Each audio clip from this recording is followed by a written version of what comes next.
Welcome to Virtual Antics, your go-to podcast for digital entrepreneurs, powered by Nandora.org and NG Virtual Assistant. We're here to guide you through every aspect of business, from networking to lead generation and so much more. Get ready to thrive in the virtual world with expert insights and our all-in-one solution, Nandora, where creating a digital business becomes a breeze. Let's dive in and revolutionize your business journey together. Welcome back to the Virtual Antics podcast. I'm your host, Natalie Guzman, and today I am so excited. I have a very special guest. She is an entrepreneur, podcaster, author, and an animal lover, as am I. She is also a world traveler and created several startups throughout her entrepreneurial career of over a decade. Welcome, Sarah. How are you doing? Good. Thanks for having me. Thanks for being here. I'm so excited. Can you tell us a little bit about, I went over briefly, but who are you? What do you do? And what do you specialize in? Yeah. So it took over a decade to kind of find my niche. I tried this, that, and the other thing, but finally settled on podcasting. So I have a podcast the tagline is Building a Business on a Bootstrapped Budget. Started that about 4 years ago. And actually that was supposed to just kind of it was going to be just like a 10 episode thing to kind of help promote a book that I had released, also called Frugalpreneur. But I got more leverage and traction with the podcast, love the networking and connections. And so I've kept doing that. And I just love the podcast industry so much. So I created a podcast production agency and a podcast education company all relatively recently, but because I've always produced my own show. So I was like, well, why not get paid to do it for other people? So yeah, that's what I do now. That's amazing. And that's so much fun. I fell in love with the podcasting community before I even had a podcast. So I won like a free ticket to PodFest, and I fell in love, like so many cool people, so supportive. And it's a great way, like you said, to really build leverage for something as a book or a business. And then it turned into a passion project. I think that's super cool. So I think it's really interesting that it's a frugal entrepreneur, which I love that. A frugalpreneur, correct? Frugalpreneur. That's amazing. I love that. So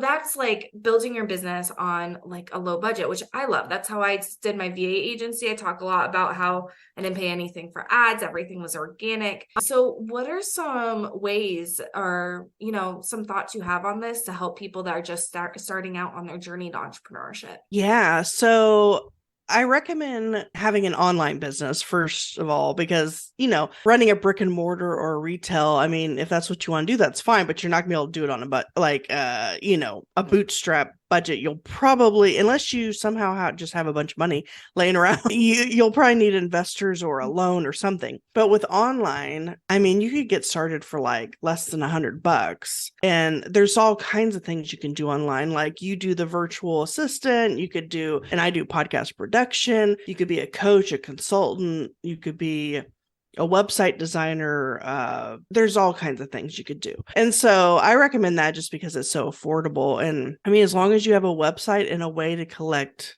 leads, like have a lead magnet and then an email marketing platform to then email, I mean, you're good to go pretty much starting out. Yeah, exactly. And there's like a basic framework for that, right? Like you mentioned, you have your free offer, then you have like your baby offer. So something maybe like $27, and then you have your main ticket item, right? And so I've seen those like from hundreds of dollars to thousands of dollars, just really whatever that main offer is, but you kind of create like that customer journey, right? Mm-hmm. So what are some steps on that customer journey that they might take? Yeah, so I recommend, like you said, having a free lead magnet. So for example, my lead magnet is I actually have like 5 books now, I think, but I give away, I think 4 of them for free, the PDF version anyway, so that someone could enter their email address and then get the downloadable PDFs. But now they're on my email list, and I can send them updates, new podcast episodes, new products and services. And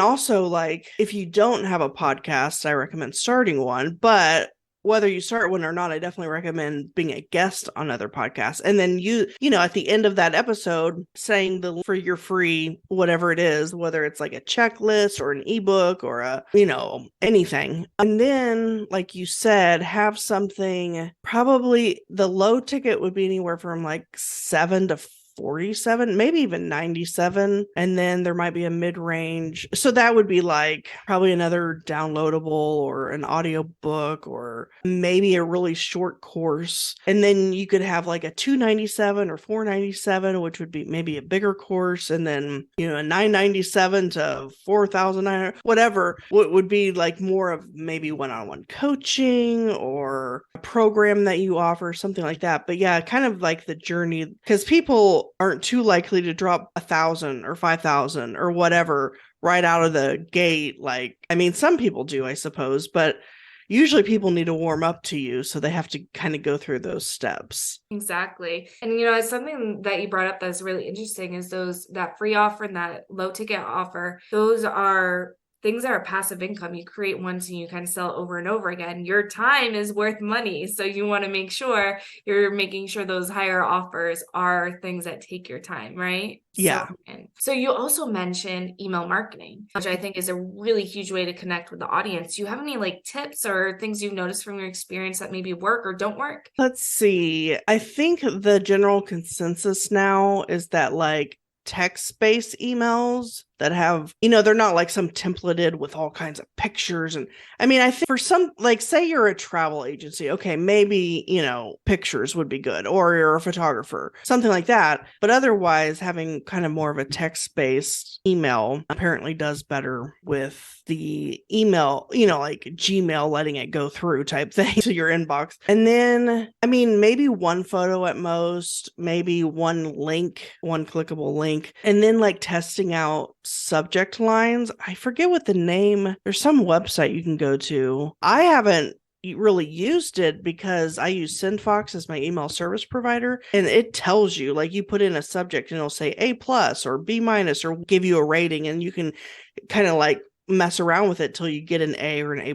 But there's some website, it might be like subject line something. I use OmniSend. It's OMNISEND.com. OmniSend. Okay. It's really cool. It's free too. And it'll give you like different recommendations on what you're doing right or what you're doing wrong. It's really cool. Okay, I'll have to check that out. I don't think I've heard of that one. But yeah, so make sure your subject line is like someone actually wants to open your email. And of course, obviously have the body of the email actually be, you don't want a catchy email subject line and then they click it and then the email has nothing to do with that, because then you'll quickly lose credibility and whatever. So I said I use SendFox. That's an AppSumo product. I don't know if I would think most entrepreneurs are familiar. But what I love about AppSumo, aside from the fact that it's free, or you can pay the 29 or 49 one-time fee to like have all the other features, which I did do eventually. But what I like about it for like a podcaster or a blogger or a YouTuber, any kind of content creator really, is that you can put in your RSS feed or your YouTube channel or whatever.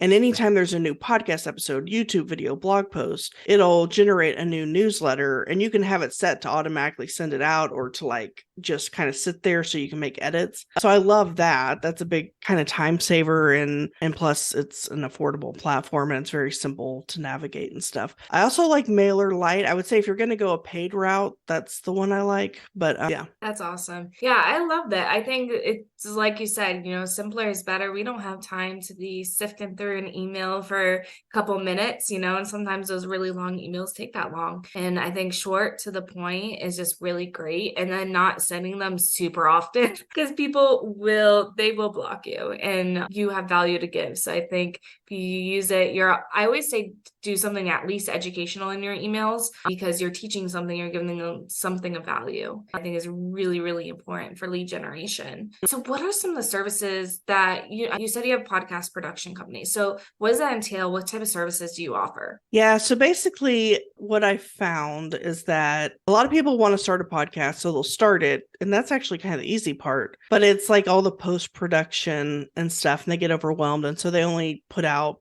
1 episode or 7 episodes. So basically what I do is, the person records their podcast and they just send that file to me, and I basically take care of the rest in terms of like editing, production, removing filler words, making sure that the sound levels are right and all that kind of stuff. And then creating like the social media graphics and the show notes and transcript and, all of that kind of stuff. And then I also do like coaching and like I maintain their website, things like that. So kind of doing everything except the actual recording. Yeah, that's what I love. I have my team does it, and so all I have to do is, they even schedule my guests for me too a lot of times, And so I just have the meeting on my calendar. I show up, I record it, I send it off to the team, and every Friday they post a new episode. And it's such a relief to have that support and that help to really, so that all you have to worry about is giving really good content via